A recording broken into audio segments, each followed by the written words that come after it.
Porque uma das melhores universidades do mundo, Harvard, retirou da sua orientação nutricional o consumo de leite e derivados. Aí você vai dizer o seguinte: mas eu estou consumindo leite sem lactose.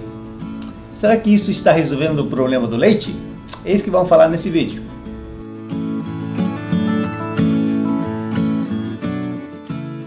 Todos nós sabemos que o leite materno é o melhor alimento do mundo, desde que a mãe seja saudável. Se a mãe for doente, for usuário de crack, de drogas, com certeza que esse leite não é saudável.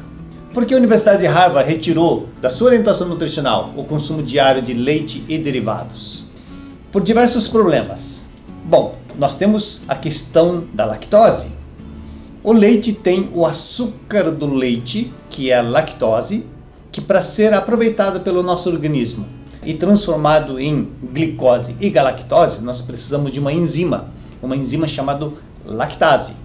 Essa enzima lactase ela é produzida no nosso intestino pelas microvelocidades, mas que naturalmente ela vai interrompendo a produção dessa lactase conforme nós vamos crescendo. Quando chegamos na fase adulta, praticamente já não produzimos mais essa enzima lactase. Agora, se você tiver um problema no seu intestino, estiver inflamado, essa diminuição, essa produção dessa enzima pode ser interrompida antes. E quando você consome a lactose e não tem essa enzima lactase, então você vai ter o que nós chamamos de intolerância à lactose, que é um dos problemas relacionado ao leite. Se nós analisarmos a composição do leite, 3,5% é gordura, 3,5% é proteína, 4,7% o açúcar do leite, que é a lactose, menos de 1% são os minerais. O restante, mais de 87% de todo o leite, é água. Agora, dessas proteínas, que representam apenas 3,5%, mais de 80% dessa proteína é a proteína caseína, diferente da proteína que o leite da nossa mãe oferece para nós. O leite da mãe oferece a proteína albumina, que é fundamental para construir o nosso corpo. A caseína que provém do leite da vaca, infelizmente, ela não é aproveitada pelo nosso organismo. Ela é altamente inflamatória e muito difícil de ser digerida. O nosso organismo tem dificuldade para digerir e metabolizar essa caseína. Essa caseína, ela inflama o seu intestino, provocando lesões, e é o que nós chamamos de hiperpermeabilidade, permitindo a entrada de substâncias tóxicas para o nosso organismo, inclusive a caseína, provocando, por exemplo, a alergia. Quanto mais consumimos o leite da vaca com caseína, maior a incidência, por exemplo, de diabetes do tipo 1. Esse estudo mostrou que, por exemplo, os países que consomem muito pouco leite, como o Japão, por exemplo, a incidência de diabetes tipo 1 é muito baixa. Ao passo que os países consomem muito leite com caseína, como a Finlândia, por exemplo, Suécia, Dinamarca, o índice de diabetes tipo 1 é altamente elevado. Outro grande problema do leite começou na década de 80, quando foi autorizado a utilização do hormônio do crescimento chamado de somatotropina bovina recombinante. Com o uso desses hormônios, ela possibilitou que aquelas vaquinhas, que talvez você tenha no seu sítio, que produz 6, 7, 8 litros por dia, e que a vaquinha vive mais de 20 anos, passaram a produzir 50, 60, 70 litros por dia. E por esta razão, por esse esforço que é exigido dessas vacas, aquela expectativa de vida de mais de 20 anos passou a ser menos de 10 anos. Esse esforço faz com que as vacas tenham, por exemplo, mastite, uma inflamação nas mamas, por exemplo.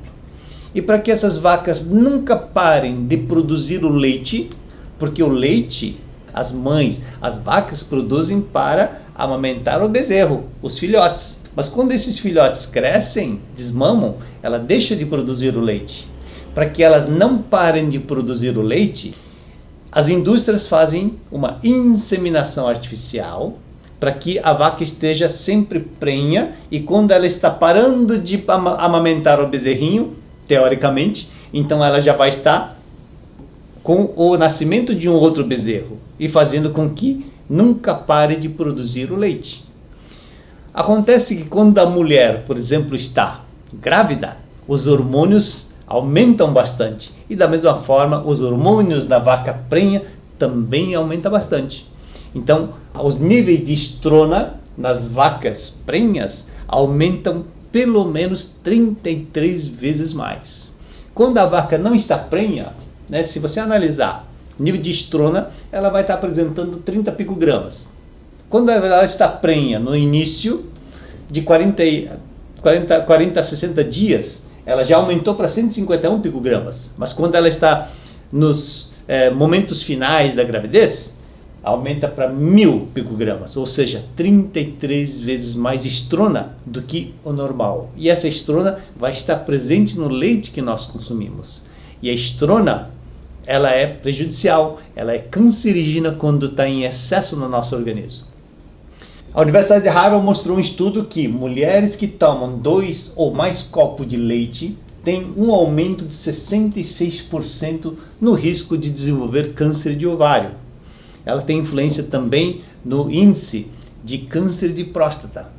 Como já falei anteriormente, então esse esforço exigido das vacas de produzir 50, 60, 70 litros ao dia, então ela provoca mastite ou inflamação nas mamas e que isso pode até contaminar o nosso leite também. E nem se preocupe, né? Mas eu tenho que tomar o leite para fortalecer meus ossos, porque isso já foi desconstruído. Aonde mais se consome os leites é maior a incidência de pessoas com osteoporose, osteopenia. Isso já foi desconstruído, mostrando que o leite ela não favorece, não é importante para a formação da massa óssea. Leite não reduz risco de fratura, se diz a pesquisa. Mas mesmo com tudo isso, você não resiste a tomar o leite, então procure consumir o leite que tenha a beta-caseína tipo 2, ou um leite mais conhecido como leite A2. Esse leite A2 é leite proveniente de algumas espécies de vacas que não produz a beta-caseína 1, que é a caseína que nós temos dificuldade de metabolizar e aproveitar. Se for a caseína 2, esse você não vai ter o problema e pode fazer o consumo dela. Tá bom? Mais informações sobre saúde, outros assuntos e também sobre suplementos da NIL, entra no nosso site e se informe mais sobre saúde.